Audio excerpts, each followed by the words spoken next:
गरीब। पुराने साधारण कपड़े पहने एक महिला ने एक फैंसी रेस्टोरेंट में प्रवेश किया। सभी ग्राहक जो पहले से वहां बैठे थे उसे तिरस्कारी भरी दृष्टि से देखते हैं। वह महिला फटी पुरानी ड्रेस पहने हुए थी और देखने में गरीब लग रही थी। परिचारिका तुरंत उसके पास दौड़ी। उसने यहाँ तक कि अपनी घृणा को भी छिपाने की कोशिश भी नहीं की। वो बोली, मैडम, आप शायद गलत जगह चली आई हैं। वह बस इतना चाहती थी कि जल्दी से इस बिन बुलाए मेहमान से छुटकारा मिल जाए। महिला ने घबराते हुए उसकी ओर देखा और पूछा कि क्या यह ताज भोजनालय है। डाइनिंग हॉल में मौजूद लोग कानाफूसी करने लगे और उनमें से कुछ ठाके लगाने लगे। महिला ने अपना सिर नीचे कर लिया और धीरे से बोली, मैं तुम्हारा ज़्यादा समय नहीं लूँगी बेटा।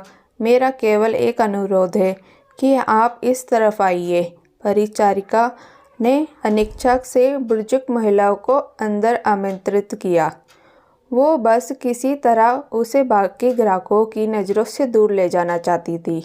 अगर मैं तुम्हारी जगह होती तो मैं सिक्योरिटी को बुलाकर उसे बाहर का रास्ता दिखाती। आपने देखा कि कैसे उससे बदबू आ रही है। वह एक बुरा सपना है। ये सब बोलकर वहाँ बैठे लोगों ने अपनी भावनाओं को बिल्कुल छुपाया नहीं। महिला मिठाइयों के शोकेस में गई और काफ़ी देर तक उसे देखती रही। वेटर उसे देखकर हंस रहे हैं। वे कह रहे थे, अगर वे यहाँ मुफ्त में खाने की उम्मीद करती है तो उसे कुछ नहीं मिलने वाला है। ऐसा लगता था कि महिला ने उनकी बातों पर ध्यान नहीं दिया। परिचारिका ने दयनीय दृष्टि से महिला की ओर देखा और बोली, आप सही कह रही हो, यह तो है, पर आप क्या चाहती हो मैडम? तुरंत व्यवस्थापक को बुलाओ। असंतुष्ट ग्राहकों में से एक चिल्लाया। मैंने यहाँ पहले से एक टेबल इसलिए नहीं बुक करवाई है कि कोई भिखारी मुझे खाते हुए देखे। महिला बोली, मुझे बताओ बेटा, क्या लेमन केक को केवल आधा खरीदना संभव है? इसकी लागत क्या है? मेरे पास 10-10 की 17 नोटें हैं। उसने हाथों में कुछ मुड़े तुड़े पुराने नोट दिखाते हुए पूछा। वेटर ने बेमुश्किल हंसी रोकी। मैडम, मुझे नहीं लगता आपके पास इस केक के एक टुकड़े के लिए भी पर्याप्त पैसे हैं। ये केवल केक नहीं है, बल्कि हमारे महाराज शेफ द्वारा किया गया कला का काम है।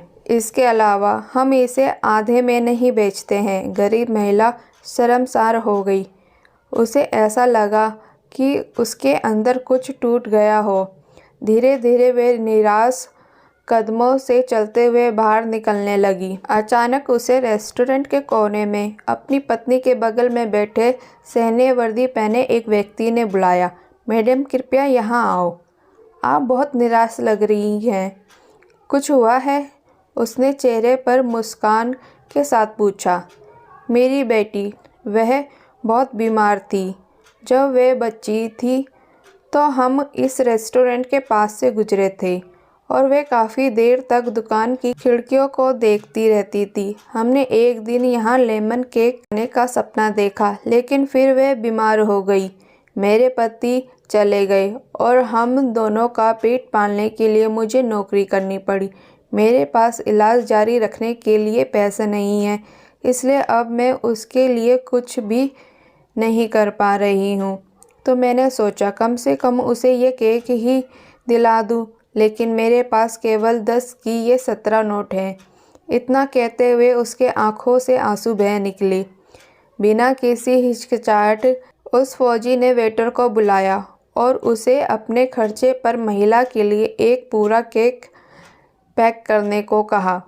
उन्होंने महिला से कहा, आज 17 साल हो गए हैं जब हमने अपने बेटे लक्ष्य को खोया था। एक कार दुर्घटना में उसकी मृत्यु हो गई थी।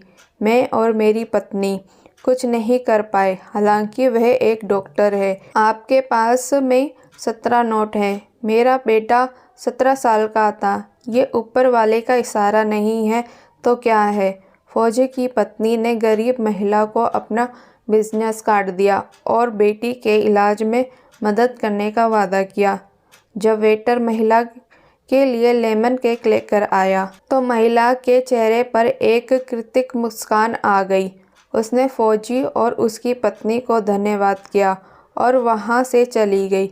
इस घटना के बाद रेस्टोरेंट में सब खामोश थे। सभी को उस फौजी ने एहसास दिला दिया कि पैसे से भले ही वह महिला गरीब थी, लेकिन वहां बैठे सभी लोग विचारों से और दिल के गरीब थे, सिवा उस फौजी दंपति के। अब वहां किसी को भी हंसने का मन नहीं कर रहा था।